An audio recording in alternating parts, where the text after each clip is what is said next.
মির্জা আব্বাস ভাই আমি সোজাই আছি, কিন্তু আপনারা একেবারে ফ্ল্যাট করে দিব, একেবারে হুতায় দিব, উঠবার পারবেন না এই বুড়া বয়সে। আপনি কল্পনা করতে পারতেছেন না আপনারা আমি কোন দিক দিয়ে ধরবো। মিশা কথা আমি কইছি, কোন কথাটা মিশা কইছি কইবেন? হ্যাঁ, কোন সেক্টরে মুক্তিযুদ্ধ করেছেন, কার সাথে যুদ্ধ করেছেন? আমি নানাভাবে ক্রস চেক করিয়া কইছি আপনি বালের মুক্তিযুদ্ধ করেছেন, মুক্তিযুদ্ধের নামে মিথ্যাচার করেছেন। দিন বদলাইছে মির্জা আব্বাস ভাই, শেরের উপরে শোয়াশের আছে। শোনেন মির্জা আব্বাস ভাই, মানুষের তিনটা জিনিস ডরায়, এই ডর দেখায় মানুষের শাসন করছেন এতদিন। জানের ভয়, সম্মান হারানোর ভয়, আর সম্পদ হারানোর ভয়। আমার জানের ভয় নাই, সম্মান হারানোর ভয় না, আমার সম্মানই নাই। হ্যাঁ, আপনি কি নিবেন? আর সম্পদ এটাই, এই যে এটা কেড়ে নিতে পারবে না কেউ। আপনার লেসপেন্সারদের পিছে লেগে দিতে পারেন, বালটাও শিখতে পারবেন না। বাংলাদেশের পলিটিশিয়ানরা দুধে দেওয়া তুলসী পাতা না, সব বিগ শটের আমল নামা বাইর করবো টাই না। এইভাবে এই দুর্নীতি আর দুর্বৃত্তায়নের খাজে খাজে বাংলাদেশের রাজনীতি আজকাল এক অলিক নাট্যশালায় পরিণত হয়েছে, যেখানে দাবি দেওয়া আর আচরণ দুইটা ভিন্ন গ্রহে বাস করে। এখানে কেউ মুক্তিযোদ্ধা হয়েও যুদ্ধের ইতিহাস বিকৃত করে, আবার জনগণের শাসনের বুলি আড়ায় চতুরতায় জনগণের সম্পদকে ব্যক্তিগত সম্পত্তিতে রূপ দেয়। আজ যারা ক্ষমতার বাইরে তারা জবাবদিহিতার গান গায়, কাল যখন তারা ক্ষমতায় তখন জবাবদিহিতার ঊর্ধ্বে ওঠায় হয় তাদের অভিষ্ট। রাজনীতি আজ জনগণের না, নিজের ভাগ্য বদলানোর জাদুর কাঠি। আজ যে দল ইন্ডিয়া বিরোধী স্লোগানে জ্বলে ওঠে, তার বয়ানি আবার ভারতীয় লাইন টু লাইন কপি হয়ে ফিরে আসে ঢাকার রাজপথে। যারা বলেন আমরা নির্বাচিত সরকার চাই, তারাই আবার নির্বাচন আগে নয় পরে টাইপের গানের লিরিক গায়। কেন? হ্যাঁ, কারণ এবার মিউজিক ইন্ডিয়া বানাইছে। আর আপনি যদি জনগণের পক্ষ নিয়ে কথা বলেন, আপনাকে বলা হবে তুই কিসের দেশপ্রেমিক। অথচ প্রশ্ন করার সময় এখনই। জানতে চাই, আপনি যদি জবাব দিতে চান, নিজে কবে জনগণের সামনে দাঁড়ায় জবাব দিচ্ছেন? একবার বলেন, একবার দিচ্ছেন জবাব জনগণের সামনে দাঁড়ায়? জিন্দেগিতে দেন নাই, এখন জবাব দিতে চাইতেছেন আপনি প্রফেসর ইউনূসের কাছে। বাহ, মজা আরই মজা। আপনি যদি বলেন দুর্নীতি হবে না, আপনি নিজের জীবনে কোন অধ্যায় প্রমাণ করছেন? দেশের মানুষ সব বুঝে, বোকা না। এখন কেউ চোখ বন্ধ করে ভোট দেয় না। তারা জানে ঢাকা শহরের প্রত্যেকটা বিল্ডিং এর ছায়ায় লুকায় থাকে এক একটা রাজনৈতিক ষড়যন্ত্র, একটা দুর্নীতির ইতিহাস। এখন সময় আসছে গলা ছেড়ে বলার, এই দেশ কারো বাপের না, পারিবারিক ব্যবসা না। এদেশের জমি, গ্যাস, শিক্ষা, ভোট সবই জনগণের সম্পদ।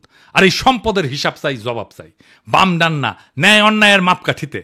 কারণ আজ আপনারা রাষ্ট্র ক্ষমতা নেওয়ার কথা বলতেছেন, নির্বাচনের কথা বলতেছেন, আপনার বগলে পুরানা লুটের খতিয়ান। এই বাংলাদেশকে আমরা বদলাবো, বাংলাদেশকে আমরা আমাদের স্বপ্ন দিয়ে সাজাবো, আমাদের বর্ষা বিপ্লবের স্মৃতি দিয়ে ভরাবো। এই দেশ আপনাদের মতো নেতাদের না, এই দেশ প্রত্যেক জনতার, প্রত্যেক নাগরিকের। এই দেশের মালিক আমরাই আমজনতা। আমরা যাচাইব, জনতা যাচাইবে, দেশ সেভাবে চলবে। রাজনৈতিক দলের ইচ্ছার কাছে আমাদের ভাগ্যকে আমরা আর বন্ধক দেব না। ইনকিলাব জিন্দাবাদ। মির্জা আব্বাসের ভাবিছিলাম কিছু কমু না, এরে ওরে দিয়া মেসেজ পাঠায়, আমি যেন আর কিছু না কই, আমি যেন তারা না ধরি। আবার নিজে তার দলের কর্মীদের লালায় দেয়, কয় নাকি সোজা হয়ে যাব। শুনেন, আপনার ফেসবুক চালান নাকি? চালান, জবাব দেন না কেন? জবাব নাকি ফেসবুকের মধ্যে উল্টাপাল্টা কথা রাখে, জবাব দিয়ে দিয়েন, এগুলারে সোজা হয়ে যাবে। মিথ্যা কথা বলবেন, অপপ্রচার করবেন, অপকথা বলবেন, কথা বলবেন, কুকথা বলবেন, একটা মানসিক চরিত্র হরণ করবেন, এগুলো কি ভাই? আমরা রাজনীতি ছেড়ে দেবো, আপনারা একটু দেশে আসেন। আপনাদের অনেক জ্ঞান, আপনাদের অনেক বুদ্ধি, আপনাদের জ্ঞান বুদ্ধি আমাদের অনেক প্রয়োজন। আপনারা দয়া করে দেশে আসেন, বুদ্ধি দেন, কথা বলেন, কাজ করেন, মেনে নেব। আমরা রাজনীতি করবো না, আপনারা আসেন না। দেশে আসেন, দেশে আসেন, এই কথাটা আপনার দলের ভারপ্রাপ্ত চেয়ারপারসনরা কইতে পারেন না? আমি কি দেশে গেলে আমরা প্রাইম মিনিস্টার বানাবেন? ভারপ্রাপ্ত চেয়ারম্যানরা তো প্রাইম মিনিস্টার বানাবেন, আমারা তো বানাবেন না। দেশে আমারে ডাকেন কেন? উনারে ডাকেন। কয়দিন আগে কইছিল না সংস্কার করলে ছুঁড়ে ফেলে দিবি, আবার কি কইছে? আমি কখনো কই নাই। 2 দিনে কথা ঘুরে ফেলছে। কে সোজা হয়ে যায় দেখি চাও কে সোজা হয়। হ্যাঁ, দেশে দাগ ইচ্ছে যে ভাবিচ্ছে যে দেশে গেলে দাবরানি দিবি, আমার দাবরানি কেমনে দিবি জানেন? এই যে তার দলের নেতা স্কুল শিক্ষকের কলজা টেনে ছিঁড়ে ফেলাতে চায়, দেখি চাও।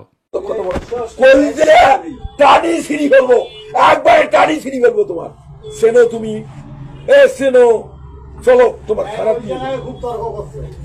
খুব আমাদের একবারে নিশ্চিন্ন করে দিব। তোমার কি কথা বলো তুমি?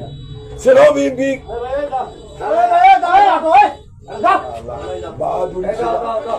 তোমার নামে আমি মামলা দেবো।